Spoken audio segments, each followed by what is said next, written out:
Was this a risk reset in the cards anyway, and was a pullback expected in your view?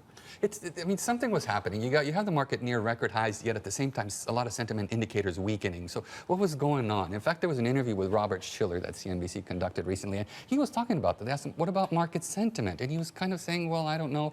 And they said, what do you do? And he said, well, you kind of don't go in, don't get out, just kind of do nothing. And I think that's captures really nicely the way the market is behaving. Is that right what now. Taurus Wealth Advisors is doing, sort of just waiting and seeing? What we're seeing is this. There are sectors of the U.S. market that still have a positive outlook. So we're kind of sticking with those, and we're kind of hedging the positions a little bit. We're starting to see more interest in Europe, and a little bit of interest in China, a lot of interest in India, and less interest in Japan.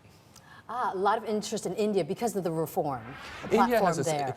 And China as well? India more recently benefited from relatively favorable election results, and India is still benefiting from a belief that the Prime Minister and his government is going to pursue a more aggressive reform path. Japan, you said less Japan. Yeah, Why is at the that? beginning of the year, if you asked the people what was their top market for 2017, they'd say Japan. Clearly he's disappointed. Part of it has to do with dollar-yen did not kind of go straight up to the stratosphere. And second of all, it seems that the reform process in Japan has slowed down somewhat, so people's interest has shifted elsewhere.